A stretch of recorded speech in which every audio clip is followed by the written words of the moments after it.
নমস্কার বন্ধুরা, আমার চ্যানেলে সবাইকে স্বাগত। এই প্রচণ্ড গরমে রান্নাঘরে যাতে বেশি সময় না থাকতে হয় সেই রকমই একটি রান্না নিয়ে এসেছি, যাতে করে এই এক পদ দিয়েই খাওয়া হয়ে যায় আর খেতেও কিন্তু ভীষণই ভালো হয়।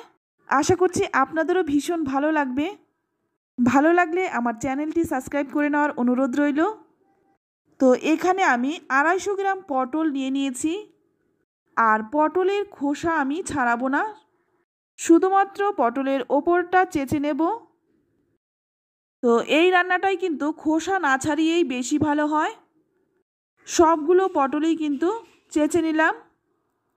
এবার পটলগুলোকে ধুয়ে নেব। তাই পটলটা আমি তুলে নিলাম আর এই খোসাগুলো ফেলে দিচ্ছি। পটলটা ধুয়ে নিয়ে এলাম। এবার পটলটা আমি কেটে নেব। প্রথমেই সামনের দিকটা আর পেছনের দিকটা ফেলে দিয়ে মাঝখান থেকে কেটে নিলাম। তারপরে দেখুন একটা পটল আমি 3 টুকরো করে কেটে নিচ্ছি। তো পটলটা কিন্তু আমি লম্বা লম্বা করে কেটে নিচ্ছি, এতে করে দেখতেও ভালো হবে আর রান্নাটাও তাড়াতাড়ি হবে। তো পটলগুলো কেটে তুলে নিলাম।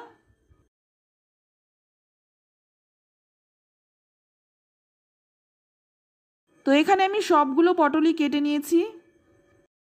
আর এদিকে আমি পটলের সাথে দুটো আলুও আমি লম্বা লম্বা করে কেটে নিয়েছি। পটলের মতনই করে আলু দুটো কেটে নিয়েছি।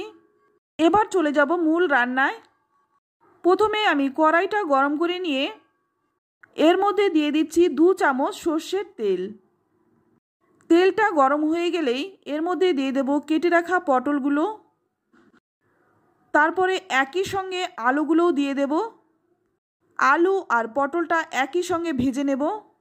আলাদা করে ভেজে নিলে কিন্তু সময়টাও বেশি লাগবে। তো একই সঙ্গে আলু আর পটলটা ভেজে নিচ্ছি। দিয়ে দিচ্ছি সামান্য একটু হলুদ গুঁড়ো আর দিয়ে দিচ্ছি লবণ। ভালো করে নেড়েচেড়ে মিশিয়ে নিয়ে তারপর একটা ঢাকা দিয়ে আলু আর পটলটা ভেজে নেব। ঢাকা দিয়ে দিয়েই কিন্তু আলু আর পটলটা ভাজবো, এতে করে তাড়াতাড়ি ভাজাও হয়ে যাবে আর সেদ্ধও হয়ে যাবে।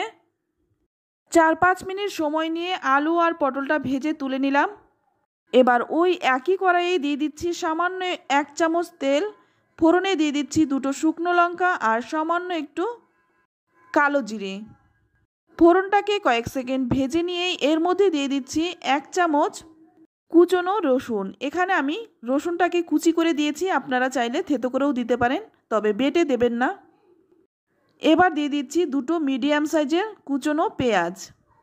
পেঁয়াজটা একটু ভেজে নেব। পেঁয়াজটা ভাজতে ভাজতে এখানে আমি সামান্য একটু চিনি দিয়ে দিচ্ছি। চিনিটা দিলে চিনিটা ক্যারামেল হয়ে সুন্দর একটা রং আসবে। তো একটু নেড়েচেড়ে নিয়ে এর মধ্যে দিয়ে দিচ্ছি একটা টমেটো। পেঁয়াজটা ভেজে নেওয়ার পরে আমি টমেটোটা দিলাম। টমেটোটাকে একটু নেড়েচেড়ে নিয়ে যাতে করে টমেটোটা তাড়াতাড়ি নরম হয়ে যায় তার জন্য এখানে দিয়ে দিচ্ছি স্বাদমতো লবণ। লবণটা দিয়ে ভালো করে মিশিয়ে নেব। তো এদিকে এটা ভাজা হতে থাক। অপর দিকে আমি এখানে নিয়েছি 2 চামচ পোস্ত আর 1.5 চামচ সাদা তিল। সঙ্গে নিয়েছি 2টো কাঁচা লঙ্কা। তো আমি আবারও বলছি 2 চামচ পোস্ত আর 1.5 চামচ সাদা তিল। এটা আমি শিলে বেটে নিয়েছি, আপনারা মিক্সিতেও বেটে নিতে পারেন। তো এইদিকে টমেটোটাও কিন্তু খুব সুন্দর নরম হয়ে গেছে। এবার এর মধ্যে দিয়ে দিচ্ছি বেটে রাখা পোস্ত আর তিল। মশলাটা যাতে নষ্ট না হয় সেজন্য বাটিটা ধুয়ে সামান্য একটু জলও দিয়ে দিলাম। এবার এই জলটা যতক্ষণ না শুকনো হচ্ছে ততক্ষণ কষিয়ে নেব।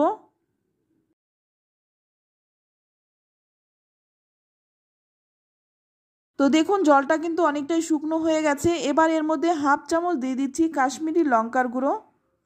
এটা কিন্তু পুরোপুরি অপশনাল, চাইলে দিতে পারেন নাও দিতে পারেন। কাশ্মীরি লঙ্কার গুঁড়োটা দিয়ে ভালো করে একটু কষিয়ে নেব। তো 3-4 মিনিট ভালো করে কষিয়ে নেওয়ার পর এবার এর মধ্যে দিয়ে দিচ্ছি ভেজে রাখা আলু আর পটলটা।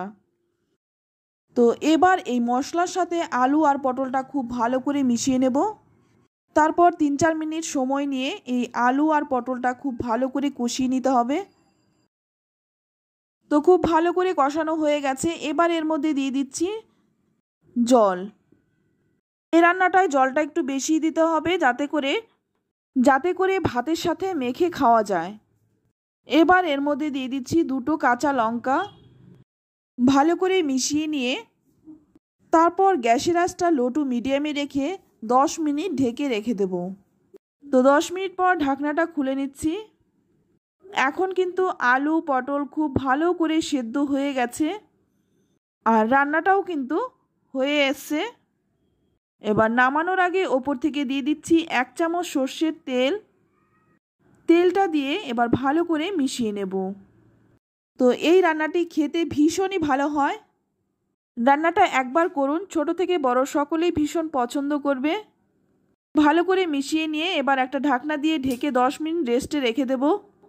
তো 10 মিনিট পর দেখুন ঢাকনাটা খুলে নিয়েছি। দেখতে কতটা সুন্দর হয়েছে, খেতেও দুর্দান্ত হয়। এইভাবে রান্না করলে গরম গরম ভাতের সাথে আর কোনো কিছুরই প্রয়োজন হয় না। এই প্রচণ্ড গরমে এই এক পদ দিয়েই কিন্তু খাওয়া হয়ে যাবে। তো রেসিপিটি কেমন লাগলো অবশ্যই কমেন্টে জানাবেন। ভালো লাগলে লাইক কমেন্ট শেয়ার করবেন। আর আমার চ্যানেলে নতুন বন্ধু হয়ে থাকলে চ্যানেলটা সাবস্ক্রাইব করে নেওয়ার অনুরোধ রইল। আজ এই পর্যন্ত, আবারও নিয়ে আসবো অন্য কোনো নতুন রেসিপি। সকলেই ভালো থাকবেন, সুস্থ থাকবেন। ধন্যবাদ।